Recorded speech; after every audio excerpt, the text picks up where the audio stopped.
What is up, guys? Welcome to today's video. As you can see, we have yet another deck profile. But first, most of all, what do you think of the intro? Did you like it? Give us your feedback on it once the video ends. Without further ado, we're jumping into Phantom Blaster Overlord. Now, for our starting Vanguard, we have to go with full bow. Just like that, I also want to run Blaster Javelin. Now, we do play additional copies of Blaster Javelin in the main deck, but we'll get to it once we do. His ability is, when you ride Blaster Dark on him, you can look at the top card of your deck. If it is a unit card, you can call it as rest. If it isn't, you discard it. So, as long as it isn't an order card, you will be able to call it as rest, and then you can use Blaster Dark skill to retire it. Now, his rearguard skill is that as long as you have a Blaster Vanguard, you give him plus 2k, making him a 10k booster, which is pretty good. And then, of course, we already said it, Blaster Dark himself. We also run an additional copy of Blaster Dark in the deck. We'll get to it when we do.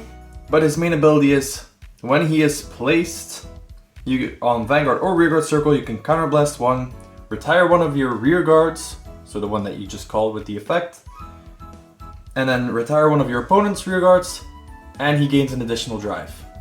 That's insane for the early game, instantly getting your twin drive, so you can push your opponent and hope to see as many triggers as possible in the early game. Pressure is the name of the game. Last but not least, we are running Phantom Blaster Overlord. Yes, I'm sure you all knew, Phantom Blaster Overlord is the upgraded version. We do not run Phantom Blaster Dragon in the ride line.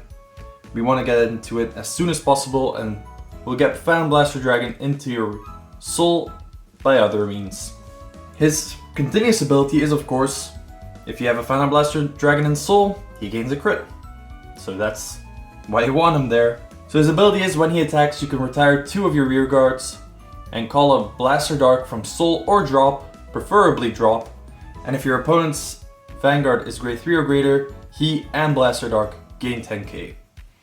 So yeah, that's our ride line. Let's have a look at the main deck. Of course, we run 3 additional copies of Phantom Blaster Overlord. You want a Persona ride, you want to see the good stuff, so that's how you do it. 3 copies of your Phantom Blaster Dragon. He is a good rearguard to call off of certain other rearguard's effects if you need a beater, but most of all, he's a discard fodder once you have one in the soul, or he's just there to, look pretty. If you don't want to ride into him, he's, just like I said, he's a good unit to have on the rearguard circle and, put in the soul with the effect of certain other units. Said unit would be the main, which you run 4 copies of. She's an incredible unit. Her first ability is continuous. If you have a Vanguard with Blaster, she gains plus 5k, making her a 10k. That's, kind of on brand for her. And when she's placed, you can put a counterblast 1, put a card from your hand into the soul, and draw 2. Now, that's only possible if you have a Shadow Paladin Vanguard. So, technically speaking, you could use this in Luard, but I wouldn't recommend it. We run 4 copies of Cleobna. I hope that's how you pronounce it. She has a continuous rearguard ability that when your Vanguard would want to retire something, and it's a blaster, she counts as 2 targets, meaning that you can immediately activate the Overlord's cost with just retiring her. Her other ability is, when she is retired by the ability of your blaster, you can choose one of your Blaster Darks and give it the ability that when it attacks, you discard 1, give it an additional drive. At the end of that battle, you retire him. So that's pretty good. Next, 3 copies of Spiral Cutie Angel. She's there for, drawing in your early game. You don't really need that much soul, so she's perfect for, that early soul cost. And of course, in the late game, if you Persona ride, you can check your top 2, which can also be pretty handy. Then we have one of our main soul costers, which is Emmeline. When placed, you can Soul Blast 1, check your top 5 for a blaster, add it to hand or call it to rearguard. If you added it to the hand, you discard a card. Then, every time a blaster unit attacks, she gains plus 5k. So she can become a pretty hefty beater. And of course, every drive check you give could fall on her, which, since you'll hopefully be doing 4 drive checks, that's pretty good. Did I forget to mention? You have to be grade 3 to get the additional drive check. Squaring my bases here right now. Last but not least, an additional copy of Blaster Dark. You never know if something could happen to that first Blaster Dark, so I feel safe running a second copy. Next up, we run 3 PGs, 1 Elementaria Sanctitude, a unit I really enjoy. I'll put him up here for the moment. I'm gonna butcher this name as well. Fionuala. Yeah, Fionuala. If he is in a column by himself, he gains plus 10k, which tends to happen, especially in the early game. You just call him out, 18k beat stick, check and trigger, even better. This thing is meant to hit in the early game. And then last but not least, 2 additional copies of Blaster Javelin, just because you could then have a 10k boost, which is pretty good. Next up for our triggers, you're of course running Red OT. This is mainly, you don't want to use this on Blaster Dark. You want to use this in the early game if possible. You want to see it on your Emmeline, so that that big unit can attack once again. Red OT is just good. If you don't want to run Red OT, you could run the Keter OT. But I like multi-attacking, even, you know, when it's not a multi-attack deck. This, you know, 4-attack deck, pretty good, but it could be better. You run 3 draws.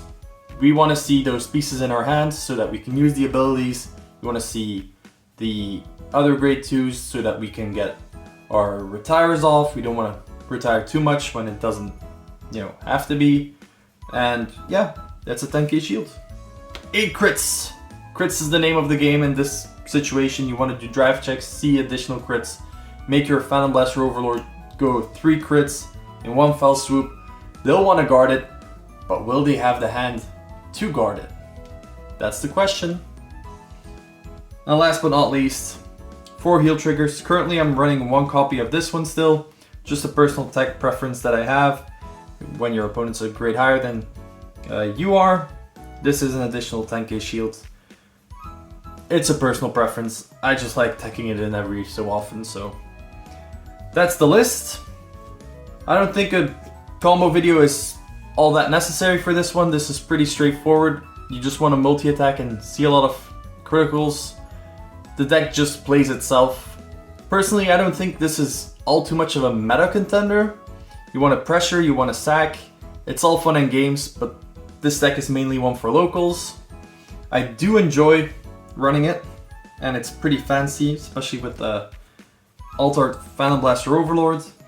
Pretty happy that this time Overlord is the middle one of the pack, because in V he really wasn't the best one of the 3. But in any case, that's it for the deck profile.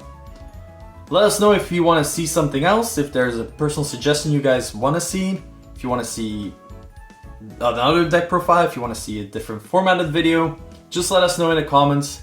Press that subscribe button, and I'll see you guys on the next one. Stay radiant, bye bye.